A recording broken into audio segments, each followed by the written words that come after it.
bienvenue.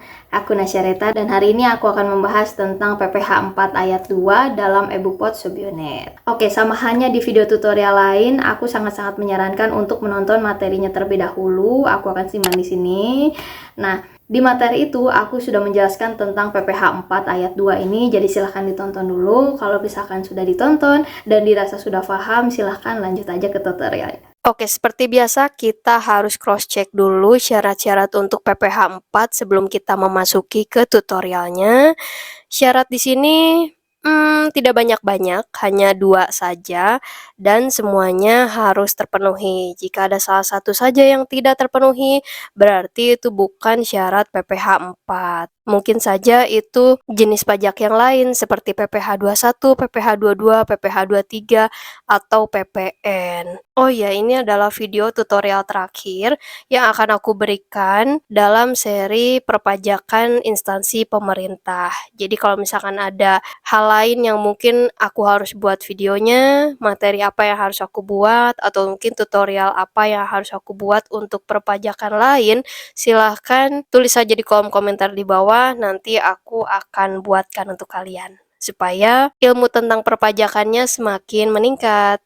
Oke, kita kembali lagi ke syarat PPh 4 ayat 2 ya. Syarat yang pertama adalah pajak ini berlaku untuk sewa tanah dan atau bangunan, serta untuk jasa konstruksi. Sudah aku jelaskan mengenai sewa tanah dan atau bangunan ini dan juga jasa konstruksinya di materi PPh 4 ayat 2. Silahkan ditonton terlebih dahulu supaya lebih jelas dan lebih paham.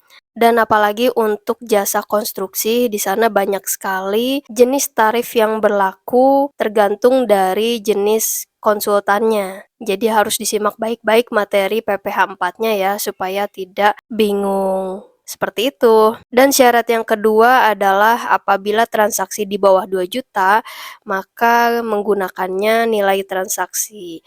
Kalau misalnya transaksinya di atas 2 juta, maka menggunakannya DPP untuk diperhitungan PPh 4 nantinya.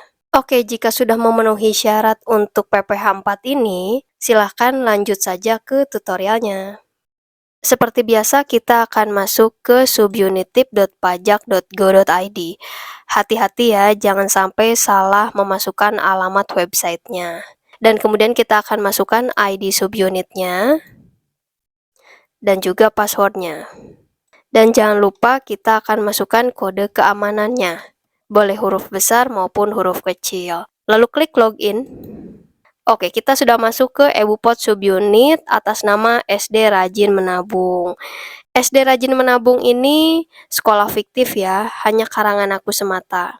Dan berhubung kita akan membuat bukti potong pajak PPh 4 ayat 2, kita akan masuknya ke SPT unifikasi, bukan SPT 21 ataupun pengaturan. Jadi kita masuknya ke SPT unifikasi. Lalu kita akan masuk ke pajak penghasilan, lalu diklik. Nah, di sini ada daftar bukti potong pasal 4 ayat 2, 15, 22, dan 23. Nah, kita akan pilih yang ini. Nah, di periode Januari 2024, belum ada ditemukan bukti potong pajak apapun, karena aku belum membuatnya. Nah, untuk membuatnya, kita akan masuk ke rekam. Nah, di sini adalah perekaman data bukti pemotongan atau pemungutan PPh unifikasi pasal 4 ayat 2, 15, 22, dan 23. Berhubung kita akan membuat bukti potong pajak PPh 4 ayat 2, maka kita harus mengisi data-data yang ada di sini. Kita akan masukkan tahun pajaknya, aku akan memasukkan tahun 2024, masa pajaknya Januari. Sebagai contoh, nah, identitas di sini adalah identitas rekanannya. Jika kita menggunakan jasa konsultan, berarti ini identitas si konsultannya. Kita bisa menggunakan NPWP maupun NIK. Kita akan mencontohkan khusus NPWP dulu ya. Untuk NPWP, enaknya itu kita hanya memasukkan nomor NPWP-nya saja. NPWP sudah masuk ke sistem DJP pajak.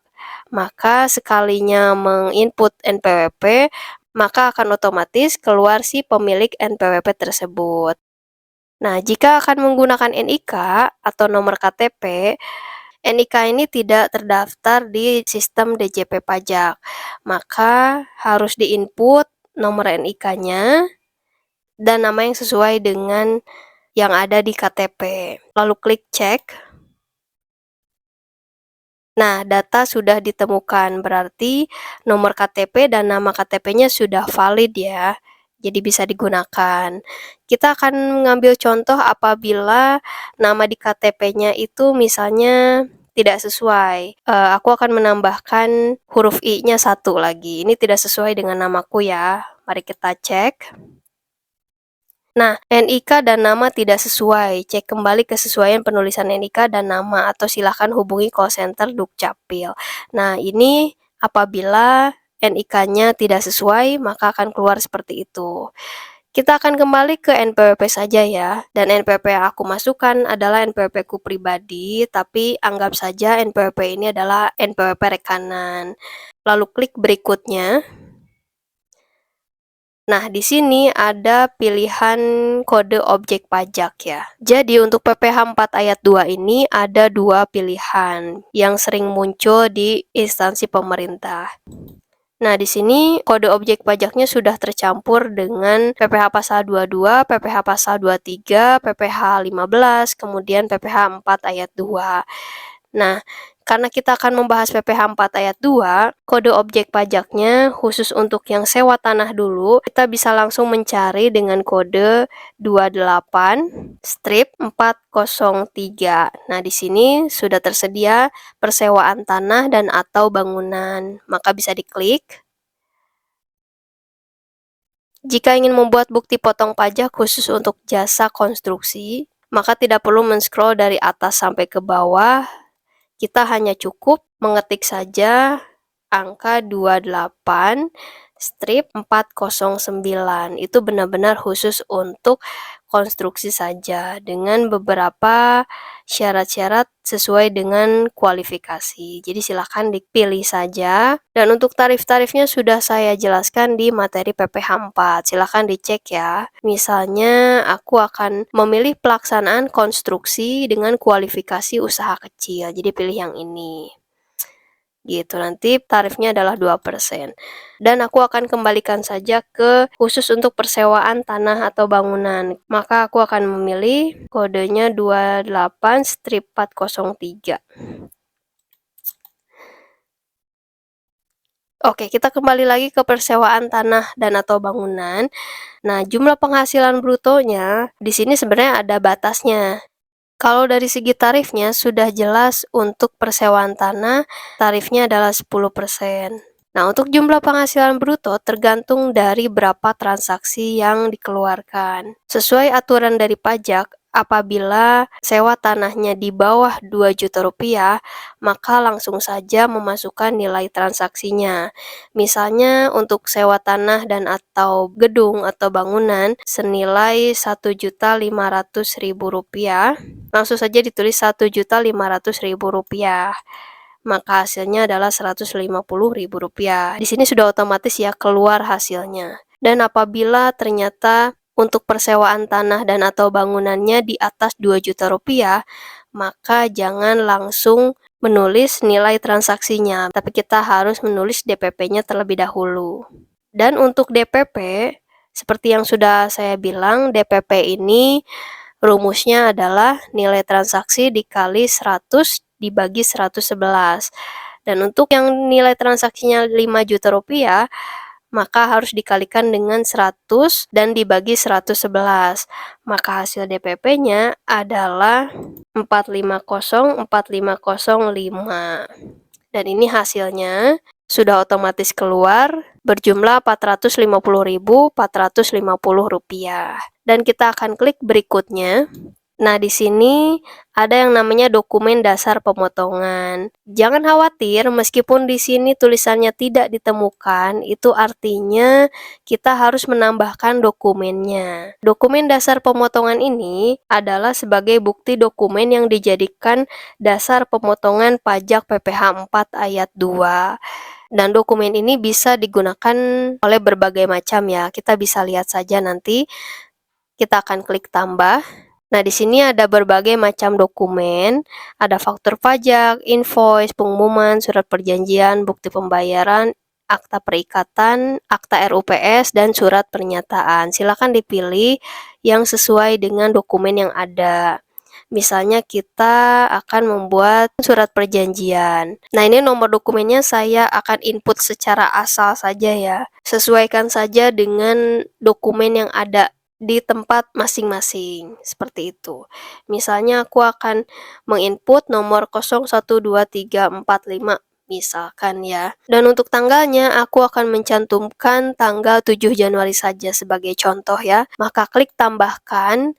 Nah, lalu di sini sudah otomatis terinput dokumennya. Daftar dokumen ini harus ada ya, terinput minimal 1. Lalu klik berikutnya.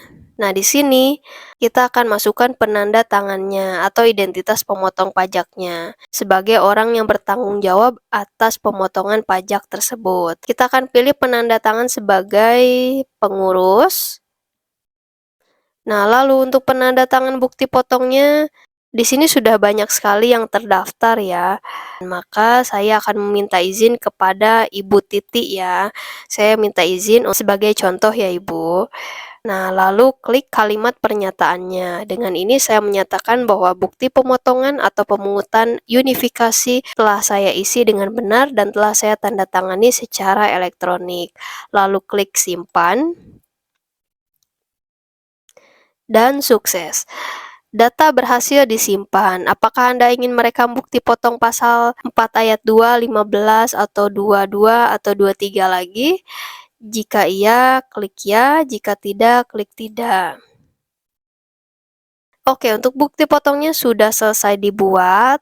Maka seperti biasa kita akan geser ke kanan. Nah, di sini ada berbagai aksi yang bisa kita lakukan.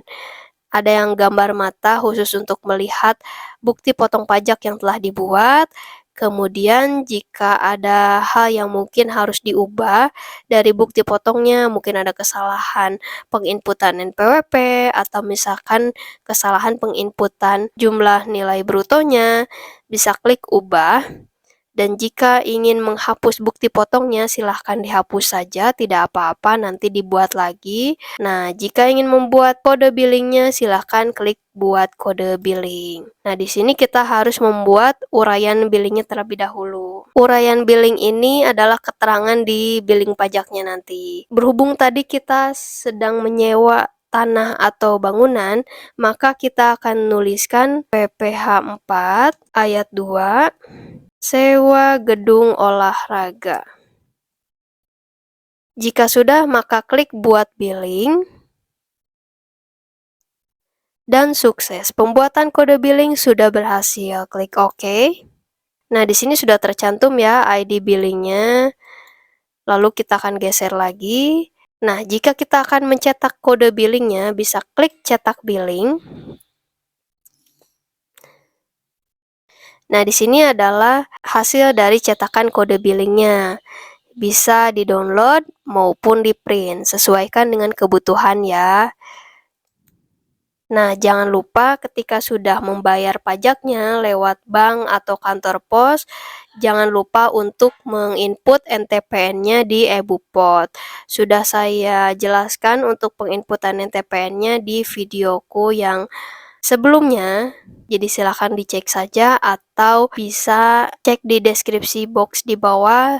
Nanti aku akan masukkan linknya. Dan jangan lupa ketika ingin menginput NTPN, status ini harus sudah posting dengan highlight warna hijau. Dan bagaimana caranya ini merubah untuk yang tadinya belum posting menjadi sudah posting? Silahkan tonton saja di penginputan NTPN. Sudah aku jelaskan di sana. Penginputan NTPN ini adalah sebagai bukti bahwa pajaknya sudah dibayar. Jadi jangan lupa ya, input juga untuk NTPN-nya. Jangan hanya membuat billing pajaknya saja lalu ditinggalkan. Seperti itu.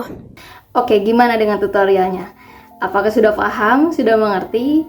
Nah, kalau misalkan ada yang mau ditanyakan atau ya ada yang belum dimengerti, silahkan tulis saja di kolom komentar di bawah. Nanti aku akan baca.